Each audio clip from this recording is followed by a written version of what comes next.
Joe Biden vacations and AOC heads to Florida as Omicron spikes. While the media, as always, target Ron DeSantis, and the Democratic media complex prepares for a January 6th extravaganza. I'm Ben Shapiro. This is The Ben Shapiro Show.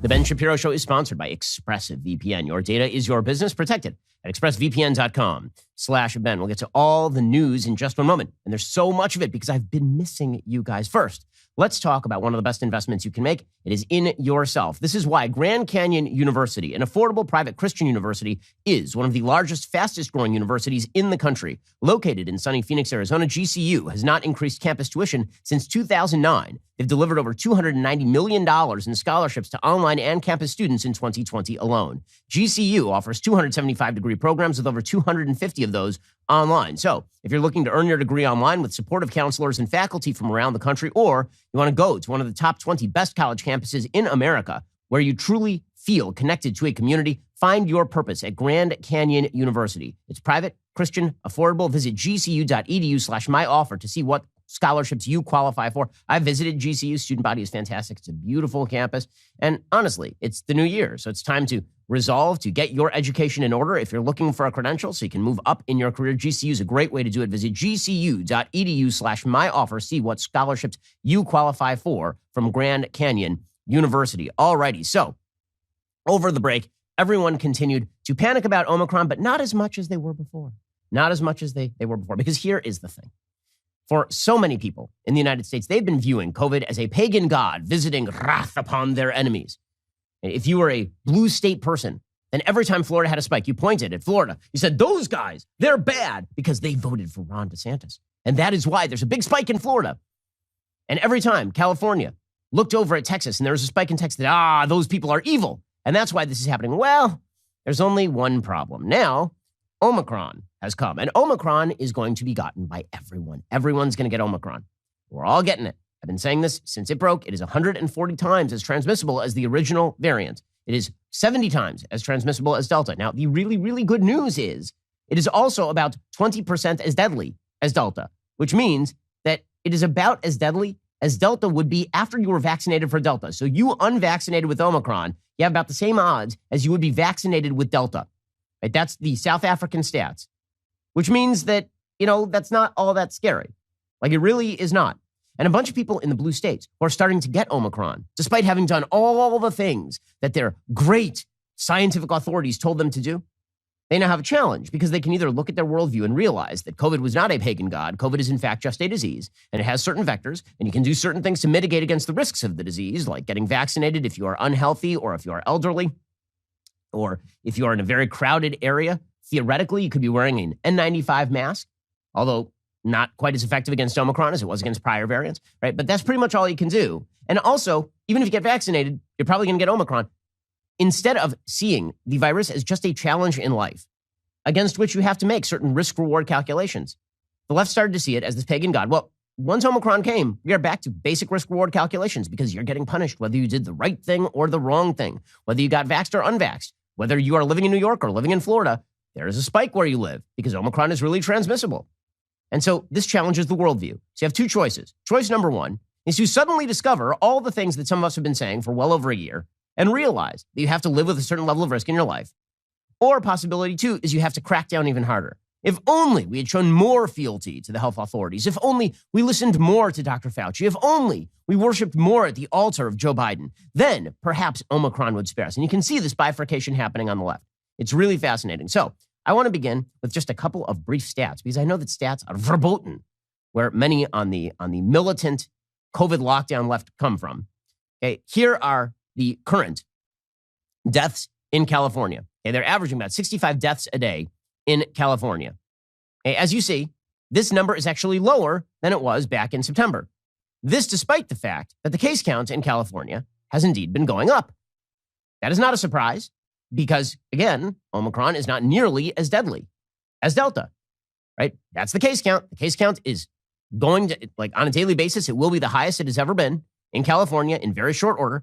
They're seeing something like 60,000 new cases every day in California right now, and they're seeing 65 deaths a day. This is not unique to California.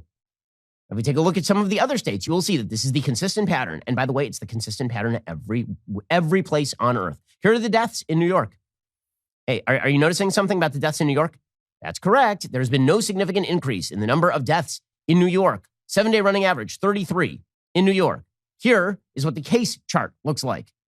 Okay, the case chart looks like an exponential spike. They're seeing 45,000 new cases a day in New York. Okay, so what? But are you going to let go of this, guys? Are you going to, or are you not? Right, the cognitive dissonance is too great. On the one hand, COVID is only supposed to hit the unworthy. On the other hand, it's hitting everyone, and very few people are dying. So what do you do? What do you do? By the way, Florida, right? You'll see the media covering Florida. Oh, the death in Florida. Oh, the chaos in Florida. 22 deaths on the 7-day rolling average. Okay, 24 deaths, December 31st, 2021. Okay, these are lower numbers than they were seeing in mid-September. Why? Because again, Omicron, not super deadly. Hey, thank God. This is a good thing. Like, accept the good news, guys. Here's that case count in Florida. 76,000 new cases, December 31st. Okay, now, one of the reasons you're seeing a lot of new cases is because everyone is testing. You can go all over the country, and you're seeing giant lines of people who are testing for Omicron. And honestly, I don't understand the logic. I don't. The only logic seems to be that everybody is stuck in the March 2020 mindset in which a COVID diagnosis meant that you were supposed to absolutely panic and freak out. I don't even understand. If you're asymptomatic or mildly symptomatic for COVID, they're not going to do anything for you on a treatment level. I was talking to my wife about this yesterday. She's like, I am completely unaware of any medical perspective from which you are supposed to test people for a disease when it does not actually change your treatment vectors. In other words, why test for something if you don't change how you're going to treat the thing, right? You don't go get tested for the cold. Why? Because there's nothing you can do about the cold. You just have the cold and then you're done. The only reason to do this is because you still think you can stop transmission. You're not stopping transmission of Omicron. Okay, so here's the reality. For a lot of people on the left, they know this. A lot of people on the left know this, and they're beginning to accept the reality. Not fully accept it, not intellectualize it, but sort of accept it in practice and even in some of their rhetoric. So you started to see this over the course of the last week and a half. So Joe Biden, the president of the United States, who once tweeted that he was going to stop the virus, which of course he has not because no one can, because it's a virus. Here's President Biden. This is late December, saying there is no federal solution for COVID, which is weird because last I checked, he's attempting to mandate that all of my employees be vaccinated or he will fine me. Which is, so for a guy who says he has no control, he seems to be trying to assert an extraordinary amount of control. Here's the president of the United States saying, well, it's not my fault. There is no federal solution. This gets solved at a state level. I'm looking at Governor Sununu on the board here. He talks about that a lot. And it ultimately gets down to where the rubber meets the road, and that's where the patient is in need of help or preventing the need for help. Alrighty, well, I know that you can't solve this. Why don't you accept that you can't solve this? By the way, Joe Biden then took off for Delaware. So we have to sort of recapitulate what happened over the break. It's quite fascinating, and it shows you how the media have spun the American public out of control here. So Joe Biden says there is no federal solution. Then he promptly leaves for Delaware. He just takes off for Delaware in the middle of this giant Omicron spike. Now, theoretically, we should all be panicking, right? Now, in reality, none of us should be panicking. Right? We've done all we can.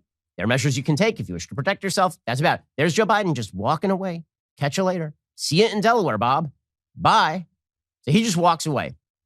Meanwhile, the irrepressible, unbelievably fresh, so face, magnificently stupid Alexandra Ocasio-Cortez. She decamped from locked down New York City, where everybody is still masked, where they have vax mandates, despite the fact that the vaccinated are still passing the disease. She decamped to Florida. And she was down here in DeSantis' hellscape, right down here in my state, vacationing with her boyfriend. Isn't that nice? Like, that's so nice. She left a locked down state that she helped create to come down here to my state, which she is constantly ripping on as a hellscape, DeSantis, burning, flaming, Dante Seventh Circle, carnage-ridden landscape of horror. She decamped down here so that she could vacation in the sun because she's a terrible person. Because she decamped here. And then when people pointed out, hey, AOC, it's weird because you're vacationing in the state that you keep talking about as being the worst, right? Ron DeSantis is going to get everybody killed and he doesn't care if people die. And yet here you are enjoying the sun and the fun with your boyfriend. She tweeted out in response, if Republicans are mad, they can't date me. They can just say that instead of projecting that. They can just say that instead of projecting their sexual frustrations onto my boyfriend's feet. You creepy weirdos. So her response to, you are a flaming, ridiculous hypocrite for moving from your lockdown state down here to vacation while constantly mewling that Republicans are killing everyone. And yet you're here, I noticed. You don't seem that afraid, I noticed. It seems like in your personal life, when you're not parking your Tesla illegally at the Whole Foods, you're decamping to Florida for vacation. When we notice that, her response is, it's just because you want to have sex with me. Well, maybe it's because you're a moron. Maybe that's the problem. Maybe it's because you're a stupid. Maybe it's because you're a giant stupido. Maybe it's because you have the brain power of like the little oven lights in the easy bake ovens that I get my daughter. Like maybe it's because you are one of the dumbest people alive. That's why we are pointing this out. And then she tweeted out, it's starting to get old, ignoring the very obvious, strange, deranged sexual frustrations that underpin the Republican fixation on me, women, and LGBT plus people in general. Is she gay now? I missed that part. These people clearly need therapy, won't do it, and use politics as their outlet instead. It's really weird. No, what's really weird is that we point out that you are a ridiculous human being. And your first response is, well, that's just because you want to screw me. If somebody has a problem here, lady, I have a feeling it's you. By the way, she was having lots of fun over the week, right? She decamped here. She was apparently she was called up on stage at a drag queen bar, at a drag bar in Florida, unmasked with a bunch of people in close proximity with one another, living afraid as we're supposed to, taking all precautions as necessary. There she is, smiling. There we are. These folks. Okay, so I will say this. The media's treatment of this is truly astonishing. So they don't ask why Joe Biden is headed off to Delaware. They don't care. Right? He's going to Delaware. It's fine. It's fine. The man needs his nap, and he needs his Ensure, and he needs his Matlock. And it's Christmas break, so why the hell not? And they don't care that AOC is decamping down to Florida to enjoy vacation in the land of sun and fun that she decries as, once again, a landscape of death. They don't care about any of that. What they care about is, where's Ron DeSantis? Literally the day after Joe Biden just absconded, they decided, where's Ron DeSantis? And they started trending on Twitter. Where's Ron DeSantis? Where's Ron DeSantis? Where's Ron DeSantis? Where's Ron? Well, it turns out that where was Ron DeSantis? It turns out that Ron DeSantis was taking care of his wife who's having cancer treatments. So that's nice. Apparently, he took his wife to cancer treatments over Christmas break. And meanwhile, AOC was tweeting out about Ron DeSantis. She tweeted, hasn't Governor DeSantis been inexplicably missing for like 2 weeks? If he's around, I would be happy to say hello. His social media team seems to have been posting old photos for weeks. In the meantime, perhaps I could help with local organizing. Folks are quite receptive here. Smiley face. Yeah, come down here and try to run, AOC. Let's see how that goes for you. Really, really. Pick a district. Anytime. Or alternatively, just stay the hell out of my state because you don't belong here. Seriously, go away. Just go away. It's a free country. You're allowed to be here. I'm not saying we should legally bar you from entering the state. I'm saying that if you are going to crap all over the state where I live and then come here for vacation and then rip on the governor who has done all the things that you did not want to do, you should maybe just stay home. Maybe you should just go home, you jackass. Maybe that. But honestly, this is how I'm feeling about all of this stuff lately. The reason I'm feeling this is because there are newfound discoveries happening each and every day from the left about things that all of us, those of us who've been listening to the show, those of us who've been following the data, right? There are many things that we have been saying for well over a year, and some things we've been saying for a couple of months since Omicron, that you guys have been ignoring. And yet suddenly it has dawned upon you like a ray of light from the heavens. The clouds opened and suddenly the voice broke forth, the voice, not of God, but of God is a woman. Ariana Grande's voice came down from the heavens, and suddenly you were bestowed with vast wisdom with regard to COVID that some of us have been saying by looking at the data for the last several months. We'll get to that in just 1 second. First, let us talk about the chair that you need. Speaking of things that come directly from heaven, I've spoken to you before of the magic of the X chair. Well, it's a brand new year, and what better time for you to please your back and please your buttocks than by getting the greatest chair of all time, the X chair. Thanks to my X chair, I look forward to sitting in my office because my body feels much more supported and comfortable. More comfort means more productivity, helping my X chair pay for itself thanks to how much more work I'm getting done every single day. And If I'm feeling stressed or tight, I just turn on that Elemax massage feature and choose from 4 different massage options. If the office is running too hot or too cold, you can flip on that Elemax temperature regulation, and you can either heat or cool your back.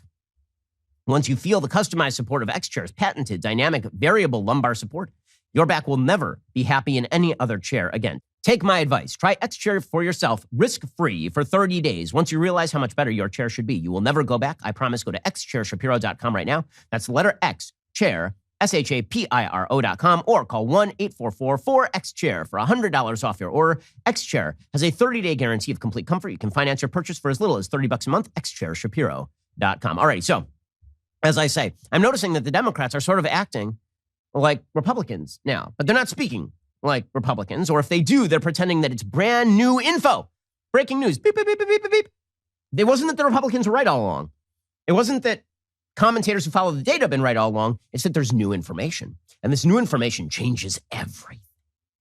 It's amazing how the new information coincided directly with a bunch of them and their friends getting Omicron. Right? Literally, as soon as they got a cold and they realized that this wasn't the end of the world and that they had done all of the things and that God had still smote them with Omicron, at exactly that point in time, they went, oh, maybe I should be able to go to work. Oh, maybe I shouldn't have to shut down my business. Hey, should we shut down all of American society over all this stuff? I am so frustrated. You are so frustrated. We are all so frustrated. You guys spent almost 2 years. You spent almost 2 years killing people's businesses, destroying their lives, forcing their kids out of school, only to now turn around and pretend that it has dawned upon you, like the prophets of old, the great truth from above, the same crap we've been saying for months and at this point almost years. Yeah, you can shove it where the sun don't shine, man. Like, my God. Okay, so we begin with Chris Hayes. So Chris Hayes over at MSNBC, he's talking about Omicron. He says, Omicron, get this, guys. Omicron is kind of like the flu. It's kind of like the flu. So here is the thing. Omicron is kind of like the flu in terms of its infection death rate, right? Its infection fatality rate, its IFR, is very close to that of the flu by the available data. You know what else is very close to the IFR of the flu? Post-vaccination Delta, right? If you're unvaccinated, then Delta is way more deadly than the flu. If you're post-vaccination, then Delta is less deadly than the flu on an IFR basis. So is the original variant. Once you were vaccinated, you were good to go. And yet these people treated it as panic time the entire time. If you even said that post-vaccination, you really should not be afraid, you should go and live your life and you're fine, you're treated as a COVID denier. Now here's Chris Hayes, and it has suddenly dawned on him, wait, this thing isn't so bad. Yeah, we know, asshat, we know. Here he is. Those people who are vaccinated, particularly those who are boosted, the personal risk of being exposed to this went from something that we hadn't really dealt with specifically like this before in our lifetimes. We hadn't quite had an illness this infectious and this possible to cause serious illness to something that does look more like the flu. And the flu, of course, can still be dangerous, kills tens of thousands of Americans every year, but we don't orient our lives around the flu. Whoa, when did Tucker Carlson take over Chris Hayes' body? That was weird. That was super strange. I mean, whoa! It's just dawning on them now, guys. It's dawning on them now. But they're the first to discover it. Honest to goodness. Okay, or how about Dr. Anthony Fauci? So Dr. Fauci, over the break, he was talking about the fact that no one in South Africa is vaxxed. Like, the vaccination rate in South Africa is really low, like 30%. And yet no one in South Africa is dying of COVID. Weird. I wonder why that could be. Could it be? Wait, I'm going to say a couple of words right here. It's a phrase. It's a phrase we've used it a lot on the show. Doctors who've been on the show have used it as well, because it has been known about for literally a couple of thousand years at this point. Natural immunity. Once you have the disease, your body now knows how to fight the disease. I know, this is crazy talk, because COVID was so new. It was brand new. It was so special. It was different from every other disease. In fact, it's not. COVID works like pretty much every other disease. But Dr. Anthony Fauci, it's now dawning on him that natural immunity is a thing, but apparently still only in South Africa. In the United States, you have to vax, boost again. In fact, you have to get that punch card. And if you finally get to 12 boosters, then you get a free donut. And also, they give you a new punch card so you can start over, because it's more like your dry cleaners than it is like an actual fulfillment of some sort of curriculum, right? There will never be an end to the boosters, according to Anthony Fauci. But natural immunity does apply in South Africa. So, yeah, I didn't know that biology was different in South Africa than here, but according to Fauci, it is. Here's Fauci discovering natural immunity. It dawned on him for the first time with Omicron. Amazing. It is likely that the reason that it is less severe is that in South Africa, what you have is a very large proportion of the population has already been infected and recovered, and a relatively smaller proportion have been vaccinated. So it is likely that the protection against infection is not very good because it'll get into the nasopharynx and infect you. The reason they may have a less severe is that the underlying cross protection that you have from an experience of a virus of a different variant might actually be protecting you from severe disease, which predominantly involves the lungs. I'm sitting here in stunned silence because some of us have been saying this for 2 years. Okay, and Captain Best Doctor in the World, after Dr. Joe Biden, is suddenly discovering natural immunity. Well, slow clap for Dr. Fauci. Slow clap for the greatest infectious disease specialist of our time. Slow clap for discovering the same thing that we've known for a couple of thousand years at this point. I'll get to more of this in just 1 second. First, let's talk about the fact that you are paying too much for gas, because you are paying too much for gas. I'm not going to name any names that rhyme with Schmo Bryden to blame for the high gas, but I will say that you are paying too much for gas, and that means you need the free Get Upside app. My listeners are making up to 25 cents for every gallon of gas every time they fill up. Just download that free Get Upside app in the App Store or Google Play right now. Use promo code Shapiro. Get a bonus 25 cents per gallon on your first fill up. That's up to 50 cents cash back. Don't pay full price at the pump anymore. Get cash back using Get Upside. Just download that app for free. Use promo code Shapiro. Get up to 50 cents per gallon cash back on your very first tank of gas. Some people who drive a lot, making hundreds of bucks a month in cash back, there is no catch. The cash back gets added directly to your account. You can cash out anytime to your bank account, PayPal, or an e-gift card for Amazon and other brands. Just download that free Get Upside app. Use promo code Shapiro. Get up to 50 cents per gallon cash back on your very first tank of gas. That is promo code Shapiro. That free Get Upside app is going to make you so much money. And again, there's really no catch. Get the free Get Upside app right now at the App Store to get started. Alrighty. So, again, I'm just amazed that all of our health experts, all of our policy experts are just accepting the reality now, as we'll see, not for long. So Dr. Fauci made an incredible statement over the course of the Christmas New Year's holiday. The CDC made an announcement. The announcement was that if you are diagnosed with COVID, then your quarantine period should not be 10 days. Your quarantine period should be 5 days, right? If you're asymptomatic, if your symptoms go away, then you should be able to go to work after 5 days. Now, is this based in science? The answer is no. It is not based in science. You know why? Because nothing the CDC does is based in science. 6 feet of social distancing, not based in science. The standard is based on just arbitrary nonsense. It's really based on droplets. It's not based on airborne viruses. Studies done in like the 1930s and 40s. Okay, so the 6 foot standard is meaningless. All of the mask studies that have been done that are showing that masks are super duper effective are basically lab studies that have not been applied in the real world. There's one study from Bangladesh about real world masks, and that did not apply to Delta, which is much more infectious than the original variant. And it certainly does not apply to Omicron. So much of the quote unquote science that is surrounding this is just based on faulty data. So the CDC has now announced that once you're 5 days in, you can go back to work. But the consideration, why? Well, because if they force everybody out of work for Omicron, it shuts down the economy again. Like some of us were saying several weeks ago, that if you wish to go into soft lockdown, test everybody and force them all to quarantine for 10 days. So Anthony Fauci and the CDC accepted that over the course of the last week.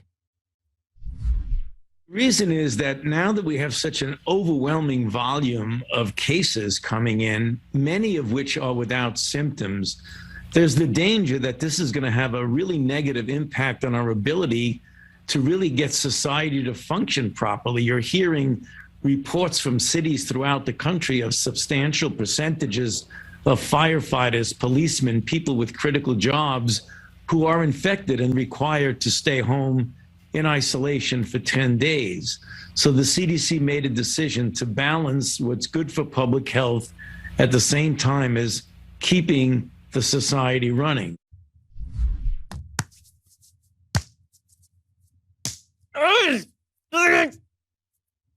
Okay, so here's the thing. If the CDC had taken that approach from the beginning, then you were killing grandma. Do you remember this? Go all the way back to the beginning. Some of us said, try and calm myself down here.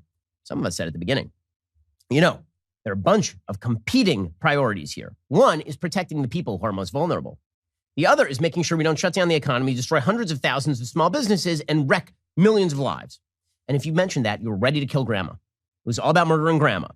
If you said that protecting people who are 80 should be the priority, and that you don't shut down all of society to protect the people who are 80? If you said this, it's because you wanted grandma to die. This is what you remember. Now the CDC is, and it was people like Fauci saying this, well, it's all about saving lives. You got to save lives. That's the only important thing. So you got to mask up your grandmother. And then even after she's dead, you go into a grave, you dig it open if she's dead, and you put the mask on her skull, on her moldering skull. You got to make sure that her skin doesn't degrade into some sort of, something terrible, like she gets COVID and then she dies again. Because even though she's dead, she could die twice. It's like double masking, double death. You got to be she might be mostly dead, not totally dead, mostly dead. And then she infects the ground, it gets into the groundwater, and then some child in upstate New York might get COVID because of that. It's very bad. This was the shtick for 2 years. And now all of a sudden, Anthony, guys, we might have to have some. So what changed? What changed? The answer is all these people got COVID. That's the answer. The answer is all these people got Omicron. They all got Omicron. Because they all got Omicron, they were like, oh, either I'm bad and I have sinned, or alternatively, new data has emerged from the sky. And now I understand that we have to balance priorities. And now that I say it, because I'm one of the good ones, we're all allowed to say it. If you said it 5 months ago, that's because you were bad and you should be banned from social media. But if you say it today, it's because you're good, because you did all the things we asked of you. Okay, so here's the thing. Even that provides cognitive dissonance for too many who are COVID lockdown fanatics. Right? They're still too freaked out. They can't deal with it. So immediately upon the left beginning to deal with reality, which by the way is a good thing. Okay, I'm ripping on them because it's pathetic that we spent 2 years listening to these mewling idiots who don't bother to follow the data and are so consumed with their hatred of people on the other side of the political aisle that they are willing to rip on decent policy so long as the person promulgating the policy has an R next to their name. I'm not even talking about people who are anti-vaccine, ripping on people who are anti-vaccine and pushing stuff that's not true about vaccines. I'm saying like they're ripping on Ron DeSantis, for example, in Florida, who is pushing vaccines and vaccinated the elderly and protected them better than the great and sainted, late departed Andrew Cuomo of grab-assery. Right? The fact that they were so enmeshed in they were so engulfed in their own hatred of everybody who didn't think like them, that they embraced the position that was anti-data. And now that they have embraced the data-driven position or started to embrace the data, now it's a good position. Now you can take it. Okay, but here's the thing. They can't deal with even that. Because once you have enervated an entire population, those people are too scared. They're too scared. We have turned them into puddles of humanity. These are people who are scared of their own shadow at this point. And so the pushback has begun. And you're starting to see people on the left going, wait, hold up. Like, we're all getting Omicron, and you say Omicron isn't that bad, but I also know I'm supposed to be super scared. I've been told for the last 2 years that I should be living in abject fear of this virus. Whether I'm vaccinated, whether I have I should be living day to day in terror that the virus is going to crash through my door like the Kool-Aid man and just bash me over the skull with a copy of the CDC handbook. That's what I'm afraid of. So how are you guys loosening up? Dana Bash, representative of this class, here she is on CNN, trying to cudgel Dr. Fauci and the CDC back into line. Maybe you guys shouldn't change the standard from 10 days to 5 days. Maybe you should change it back to 10 days because, we wouldn't want to be realistic here at all. These are relaxed quarantine guidelines that came from the CDC, and they're coming under fire from some public health experts. CNN medical analyst Dr. Jonathan Reiner sent out a tweet saying, quote, the latest CDC guidelines, which allow people to leave isolation after 5 days without a test, remind me of when the public was told we didn't need masks, when in reality the problem was the U.S. didn't have masks. You've always promised to follow the science, Dr. Fauci. Is this driven by science or by the social and business pressure we were talking about? Okay, and Fauci didn't have an answer for that because obviously it's a balance of the two, right? It's a balance of the two, meaning that the underlying reality of not testing people after 5 days and sending them back into the workforce, the underlying reality is that we're not trying to stop the spread at this point. And the reason we're not trying to stop the spread is because we can't. And the reason that we can't is because this thing is wildly infectious. And the very good news is that it being wildly infectious and also being not all that deadly, all right, we can all live with that. We can. And if you're particularly immunocompromised or vulnerable, you should take special precautions for yourself. Maybe you should isolate. Otherwise, we're all going to go back to work and we're all going to live our lives. And those of us in Florida have been doing so for literally a year. Those of us in Florida have been doing so for well over a year, maybe a year and a half at this point. And that's why you're all vacationing down here, you jerks. Go back home. Go live in your miserable basements, being sad and miserable, triple masked while staring at the walls and worshiping an icon of St. Fauci. Okay, but again, the pushback has begun. So now Fauci begins to walk it back. So within 5 minutes of saying, yeah, we've got to take into account the actual realities of the situation on the ground, all of a sudden Fauci's like, well, maybe we should reconsider. I don't know. Maybe we should be harsh again. Who knows? Then will you love me, Dana? If I say yes, will you love me? Will you? Will you love Dr. Anthony? I was on the cover of In Touch magazine. That's how special I am. The likelihood of transmissibility is considerably lower in that second half of a 10-day period. And for that reason, the CDC made the judgment that it would be relatively low risk to get people out. You're right. People are getting concerned about why not test people at that time. I myself feel that that's a reasonable thing to do. I believe that the CDC soon will be coming out with more clarification of that, since it obviously has generated a number of questions about at that 5-day period, should you or should you not be testing people? So within 5 seconds of him recognizing that reality is reality, he's immediately cudgeled back into fantasy. Maybe we should have tests of the asymptomatic to make sure that they're not transmitting. Here's the thing. I know people who have had COVID, and some of them are testing positive for COVID weeks after the fact, because it turns out that all a COVID test does, all a PCR test does, is test your nasal cavity, essentially, for presence of the virus. Okay, but that doesn't mean that it's transmissible. It could be dead virus. It could be virus you've already shed. It also does not mean that that's super dangerous, but it doesn't matter. Now we're going to test the asymptomatic, which means back into soft lockdown. Meanwhile, Dr. Fauci is going to continue to maintain the fiction that cloth masks are super effective against Omicron. So now we have a Gottlieb and Wen versus Fauci battle. Here's Fauci trying to uphold the efficacy of cloth masking against Omicron based on literally zero data. Zero. Are cotton and surgical masks effective at preventing the spread of Omicron? When the CDC says they are effective, in fact, they are. Are they as effective as an N95? No. But what was being said is rather wear a cotton or a surgical mask than not wear any mask at all. And that's the point that was made. I think it was a consideration that people were saying if they're not effective, well, then don't wear them. They have a degree of effectiveness, and if that's the mask that's available to you, use it. He's provided no data to support this. None. Zero. And meanwhile, in New York, by the way, they're continuing to maintain their garbage policy, despite the fact that they have this record spike. They have higher levels of Omicron in New York City than they ever had of Delta.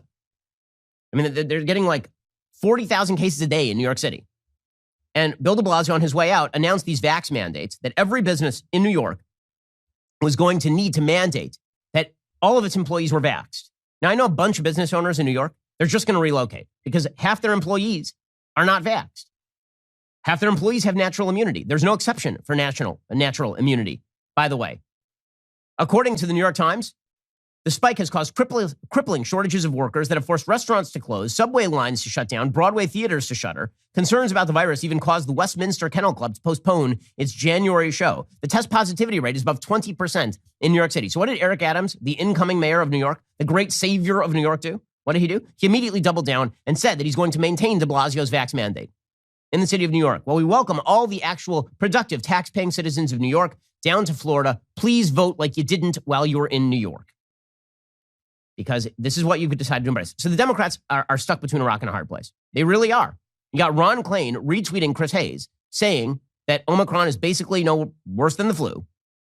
Meanwhile, you got the Democrats saying, what if we just continue to soft lock down everything? What if Omicron continued to lock down everything? This is very bad for Democrats, right? Because this is an election year. So you have boxed yourselves in. You have created an authoritarian box of your own making, and now you have locked yourself inside. But unlike Harry Houdini, you can't actually get out, so you're screwed. We'll get to that in one moment, because the Democrats do have a plan. It's to say a thing over and over again. We'll get to that in a moment. First, right now we have record low mortgage rates. That is not going to last forever. The Fed is going to taper. They've made it clear this year they're going to raise interest rates maybe 3 times. That means that if you're looking to refi your mortgage, now is the best time in human history.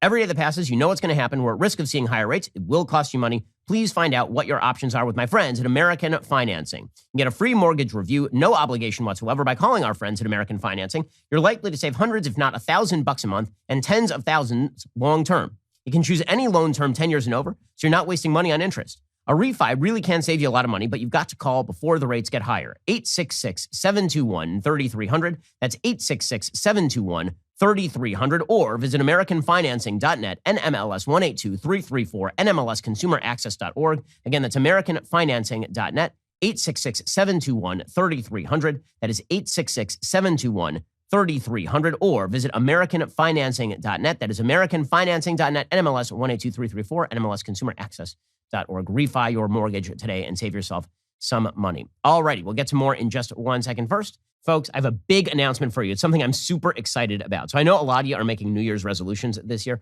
One of your resolutions might be to read more. I get a lot of people who have been emailing me over the course of years asking about the kind of books that I'm reading. Well, as you know, I read all the time. And I really believe that the books that we read help shape our worldview, which is why I'm super excited to kick off the brand new year by announcing my new book club.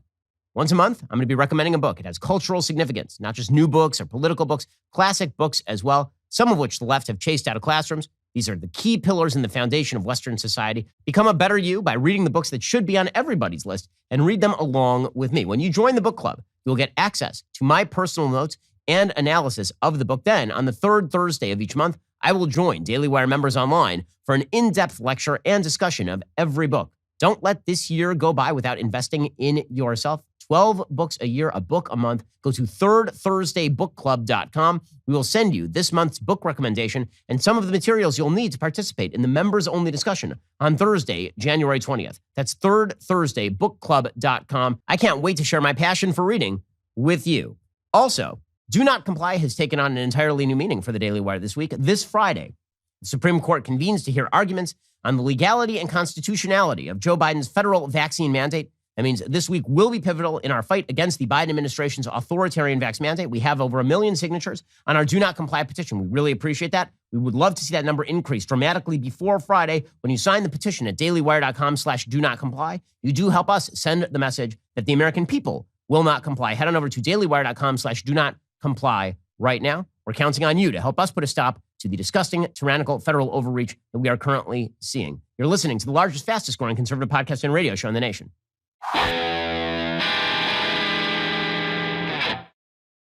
Alrighty, so here's the thing. All of the Democratic confusion, the Norman Osborn Green Goblin personality split, it's just like the flu. No, it's not just like the flu. It's going to kill us all. No, we can't test it. We have to test the asymptomatic. No, you mustn't. They have to be let out after. Watching all of this, the American public is having a nervous breakdown. And because we are all having a nervous breakdown, apparently, this is having a rather large toll on businesses. And this means that the Democrats are set for a shellacking in 2022, and they know it. According to the Wall Street Journal, the rapid spread of COVID-19's Omicron variant is weighing on U.S. businesses, keeping more workers home sick or quarantined, leading some companies to cut services and reduce hours. The rise of COVID-19 infections to record levels in recent days has driven thousands of canceled flights, prompted retailers to train available employees on new jobs, close some stores altogether. The rapidly spreading Omicron variant is hitting businesses at a time when consumers' demand for products and services has surged. Many companies are already struggling with staffing and supply chain challenges. Now, let's make this very clear. That's not because of Omicron. It's because of policy regarding Omicron. As always, when you treat Omicron as a crisis and send lots of people who are asymptomatic home and force them to test, and when you have tens of thousands of people getting tests for asymptomatic or mild colds, you're going to end up with a soft lockdown. This has some rather large ramifications for most Americans. Meanwhile, stocks face a rockier path in 2022 as a Fed rate increase looms, according to the Wall Street Journal. Quote, the double threat of an unpredictable pandemic and looming interest rate increases is tempering investors' optimism heading into 2022, a contrast to their vaccine and stimulus-fueled enthusiasms of a year ago. Investors had plenty to feel good about over the holidays, supported by an economic rebound even stronger than most had expected. The S&P 500 climbed 27% in 2021. The third largest gain of the past 20 years. Okay, first of all, this was not an economic rebound stronger than most had expected. It was significantly weaker than most had expected. But heading into 2021, economists surveyed had expected that the U.S. economy would grow 3.7%. Instead, it likely expanded more than 5%, but inflation also expanded massively. So the real growth rates were lower. One major concern of investors, how different problems might feed on each other. Fresh waves of COVID-19 cases caused by new or existing variants might slow economic growth by reducing consumer spending. But some worry such surges could help sustain already hot inflation by contributing to supply chain problems and labor shortages. Okay, so the Democrats' confused policy and their refusal to just go back to something mildly resembling normal means that they are going to pay the price. Because here's the thing. Here's why I say it's a problem of policy. It is not a problem of Omicron per se.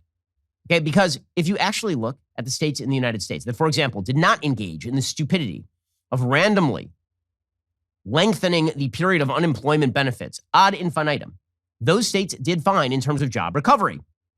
The states that decided to continue to support people staying home for COVID, those states have not done particularly well in terms of job recovery. Okay, according to a Wall Street Journal piece from the editorial board over at the Wall Street Journal, using data from the Bureau of Labor Statistics monthly household survey, early termination of unemployment led to a 14 percentage point increase in the flow from unemployment to employment. The unemployment rate among prime age working Americans in the 24 states that maintained big benefits through Labor Day would have been 0.7 percentage points lower in August had they ended benefits in June. The national unemployment rate would have been 0.3 percentage points lower had all states ended benefits early. But Democrats want to keep blowing out the spending, and everybody knows it. And so Democrats are now in a state of panic because Joe Biden's message is not resonating. It's not resonating at all. And so this leaves the Democratic media complex with a problem. And the problem is, if Joe Biden's message is not resonating, and if, in fact, we're about to see Fed rate increases, which means the stock market doesn't do what it did last year, and if that means that it's going to have an impact on employment rates, which typically happens when you raise interest rates, employment rates tend to go down a little bit. Okay, well, if all that happens and people are still paranoid, then the Democrats are headed for a massive red wave in November. And so the media have to do two things. They have to do two things. One, they have to somehow save Joe Biden. And two, they have to come up with an alternative talking point to, reality and current affairs. And they've come up with both of these. So the first thing that they've come up with is the idea that if you oppose Biden, it's because you're very, very bad. So over the Christmas holiday, the biggest story in America, for at least a couple of days, the biggest story in America is that Joe Biden was doing some sort of Christmas shtick from the fake Oval Office where he called up a bunch of people, random people, as Santa was supposedly flying over their houses using the cute graphic from the Defense Department of Santa flying around. Joe Biden was calling up random people and saying, can you see Santa from your house? And one of the people he called up proceeded to drop "Let's Go Brandon" on him. And Joe Biden, because he does not know what year it is or which country he lives in or what office he holds, Joe Biden was like, that sounds great. I also like Brandon. Yeah. I hope you guys have a wonderful Christmas as well. Merry Christmas, and let's go, Brandon. Let's go, Brandon. I agree. And you can see it's dawning on Jill right in that moment that that's not, that "let's go, Brandon" means F Joe Biden. And Joe has no clue. Just say, I agree. Let's go, Brandon. Okay, so the media made this was the worst story ever. According to the media, this was the worst thing happening in America. Not Omicron, not the fact that this guy took off for Delaware after basically abdicating all responsibility. Not the fact that Democrats were decamping to Florida to party it up. The biggest story in America is someone said something mildly rude, a euphemism for FU to Joe Biden on a public phone call. End of world. Because no one ever said anything mean to Trump. Ever. No one. In fact, American politics has been replete with civility since the beginning, which is why Alexander Hamilton was shot dead in a duel with a man who was the vice president of the United States. So yeah, there was that, But this was the worst thing. I mean, the number of think pieces about "let's go, Brandon," because the idea here, again, is that in the end, all Democrats have is their unearned sense of moral superiority. That's all they have. Those are all the things. They don't have the efficacy. They don't have a record of success here. All they have is the unearned moral superiority and scare tactics, which is why they are panicking and they are freaking out. And so now their new move is they're going to try to essentially change voting procedures to make it easier for Democrats to win. That's their new move. Their new move is, and there's only one way they can do that, and that is by shifting the topic of conversation, which is what this week is going to be all about. Because they're panicked, right? What are they panicked over? They're panicked over the fact that Republicans are about to take Congress. And if Republicans take Congress, one of the things that they might do is ban things like ballot harvesting, which is a super corrupt practice by which Democrats basically hire a bunch of activists to go door to door to people who did not order an absentee ballot, but were sent an absentee ballot by the Democrats in the state legislature. They go door to door. They pick up the ballots. Now, that's a recipe for voter fraud. It's a recipe for it because you're just going to somebody's door and that person's a registered Democrat and you tell them how to vote and then they hand you the ballot or they hand you the ballot and you fill it out for them. All right, ballot harvesting is a really corrupt practice. By the way, it's been used by both Republicans and Democrats, depending on where you are. Just across the board, it's bad. Democrats wish to enshrine that. Republicans wish to avoid that. So Democrats are panicking. And Democrats are looking at 2022, and they know that their window of opportunity closes in 2022 because there is a very good shot that come the election in November, they're in real trouble, right? And they can't stand it.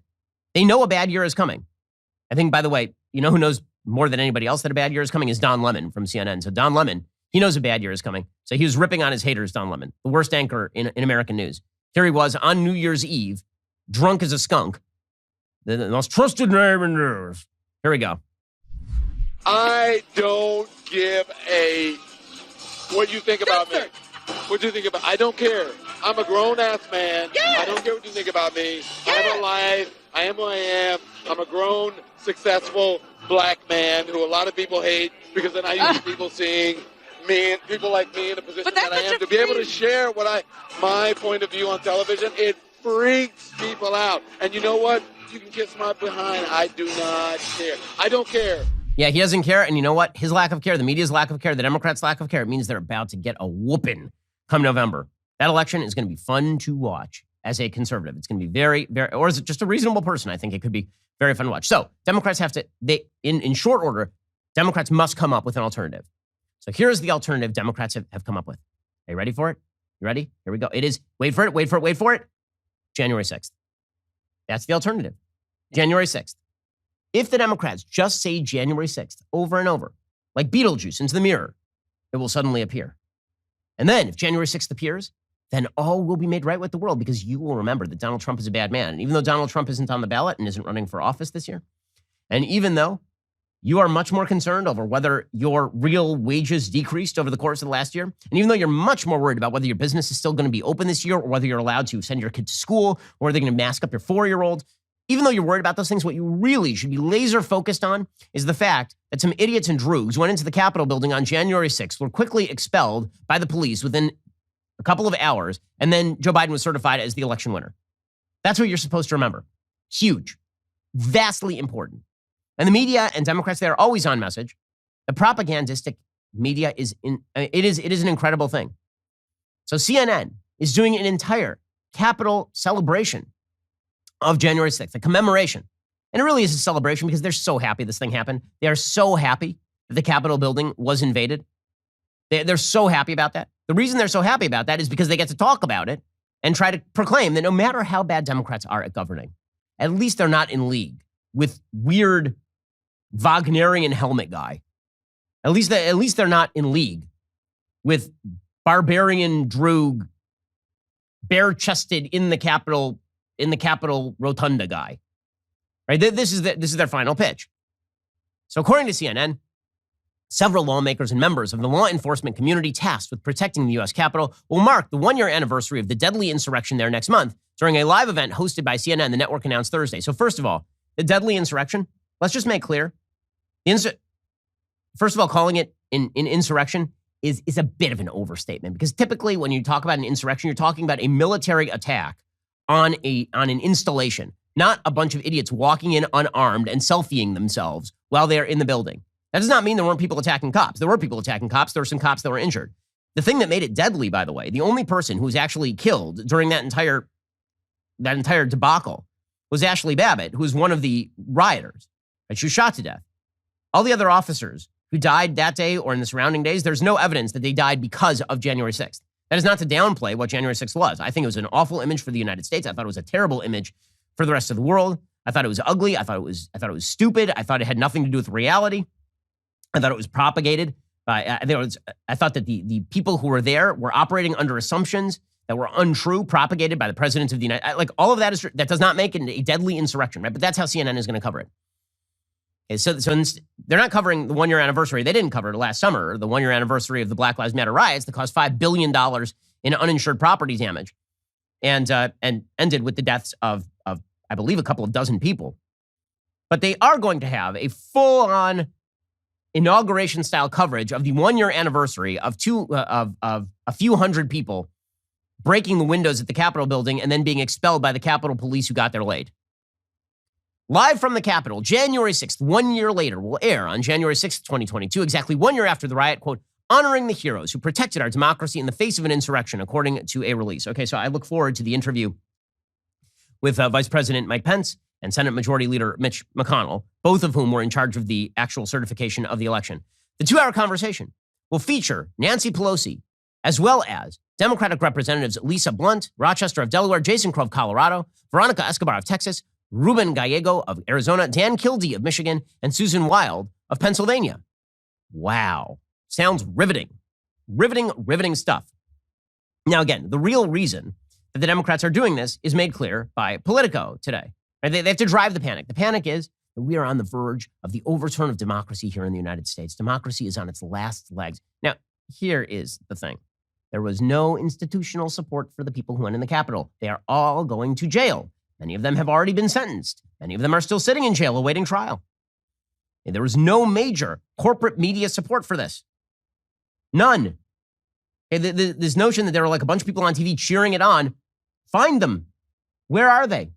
Even the much maligned Fox News hosts who were supposedly supportive of this were apparently texting Donald Trump direct, being like, stop this crap. There was no, the entire corporate world with regard to Black Lives Matter put out statements in support of Black Lives Matter, nary a word about the violence, about the looting, about the murders, nothing. All, by the way, based on a giant lie that America's law enforcement is systemically racist, which is the sole reason why you have a discrepancy and a disparity between the number of blacks and whites in prison. When it came to January 6th, which has no institutional support, that is the threat to the democracy. And they have to up the threat, right? They have to talk about how deep the threat was. And this is why you have Politico reporting all of these various polls showing that America's on the precipice of disaster. Precipice. We're all going to die. It's the end. It's the end. Unless if Democrats retain power, everything will be fine. If Republicans take power, all will end. According to Politico, roughly 4 in 10 Republicans and independents say that violent action against the government is sometimes justified, according to a startling new Washington Post University of Maryland poll. Overall, the percentage of Americans who say violent action against the government is justified at times stands at 34%, which is considerably higher than in past polls by the Post or other major news organizations. Again, the view is partisan. The news survey finds 40% of Republicans, 41% of independents, 23% of Democrats saying violence is sometimes justified. By the way, that is a too broad poll question. The question is not, is violence justified right now? The question is violence against the government sometimes justified? In a country where a revolution was literally fought against the prevailing government, the answer is yes. Sometimes violence against the government is justified. It depends on what the government is trying to do is the answer. That doesn't mean violence right now. It doesn't mean violence based on current policy. But I think it would be hard-pressed to say that violence against, say, the state governments of Alabama in 1861 was unjustified. I feel like it was kind of justified, wasn't it? I mean, they were propagating slaveholding. So, again, treating that as like, oh my God, it's all going to get the dead giveaway in that particular poll is that 41% of independents agree with Republicans. Okay, then there's another poll. A new CBS YouGov poll finds 68% of respondents see the January 6th attacks as a harbinger of increasing political violence, not an isolated incident. Well, you can't lament the message that you guys have been promoting being taken up by the American public. You guys keep saying over and over, it's the end of democracy. And then you poll Americans, they're like, well, I guess it's the end of democracy. They're like, my God, I'm shocked. They say it's the end of democracy. And you keep telling them that, guys. Here's my favorite poll stat. You ready? 12% of the country, a fifth of Trump's 2020 voters, want Trump to fight to retake the presidency right now before the next election. A third of the people within that 12% say he should use force if necessary. 4% of the population. But that amounts to millions of Americans. Question, what's the margin of error? The margin of error on these types of polls is typically 2 to 4%. So in other words, the answer is pretty much no one thinks that Donald Trump should initiate a violent coup against the American government. They're like, well, we got to panic. It's at 4%. Like 10% of Americans still think Elvis is alive. What are you talking about? The CBS crosstabs are equally telling, says Politico. Among Democrats, 85% called the riot an insurrection in which people were trying to overthrow the government. Among Republicans, only 21% said that. 18% said they were trying to overthrow the government. GOP voters were more likely to say the rioters were motivated by defending freedom or patriotism. Okay, well, maybe that's because everything is completely and utterly reactionary. And so you guys keep talking January 6th, and so a bunch of people on the right are like, well, then it must be good if you guys hate it. Okay, in any case, what is this really about? What this is really about for the Democrats is pushing forward their rejiggering of federal voting law. That's why they're pushing this so hard. And the media is complicit. The New York Times has an entire piece called Every Day is January 6th Now. Every day. Now, If it is for you, it's because you're a crazy person. I mean, I don't know if you are Bill Murray and you're waking up in Washington, D.C., and every time you hit that clock, and your little hand in mine, and it's January 6th again. My God, the insurrection has begun. No. But for the New York Times, they wish it to be January 6th every day, because January 6th was the day the Republicans were the worst. And it's not today. It is not, in fact, January 3rd, 2022. It is January 6th, 2021. Forever, because that was the day they had to be the best people in the world, because they weren't you. And you weren't there. You weren't the person who broke into the Capitol. You may have thought that sucked. You may have criticized, but you were with them, weren't you? Because you're not with us. And that's all that matters. The New York Times has a piece, quote, 1 year after the smoke and broken glass, the mock gallows, and the very real bloodshed of that awful day, it is tempting to look back and imagine what we can, in fact, simply look back. To imagine that what happened on January 6th was horrifying, but that it is in the past and that we as a nation have moved on. That is an understandable impulse.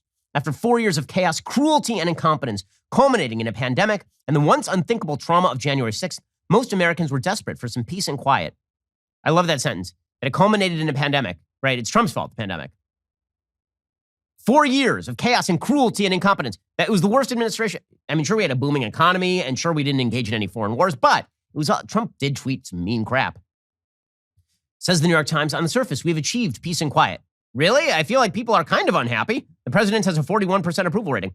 Our political life seems more or less normal these days, as the president pardons turkeys and Congress quarrels over spending bills, but peel back a layer, and things are far from normal. January 6th is not in the past. It is every day. Every day. And so we must look forward. Hundreds of bills have been proposed. Nearly 36 laws have been passed that empower state legislatures to sabotage their own elections, overturn the will of their voters. Some bills would change the rules to make it easier for lawmakers to reject the votes of their citizens if they don't like the outcome. By the way, those bills have not passed. Others replace professional election officials with partisan actors. Yet more attempt to criminalize human errors by election officials, in some cases even threatening prison. Thus, the Capitol riot continues in state houses across the country in a bloodless, legalized form. No police officer can arrest. No prosecutor can try in court. This is why what we need is to kill the filibuster. This is what they say. They say Democrats hold unified power. They're not confronting the urgency of the moment. What we have to do is basically kill the filibuster, and then we have to pass a bunch of new laws, including the For the People Act, which is the voting act that would completely rejigger voting in the United States. That's what they want. So their solution is they know they're going to lose in 2022, so they're going to rig the rules. They're going to rig the rules by shouting that if they don't rig the rules, January 6th will happen every day.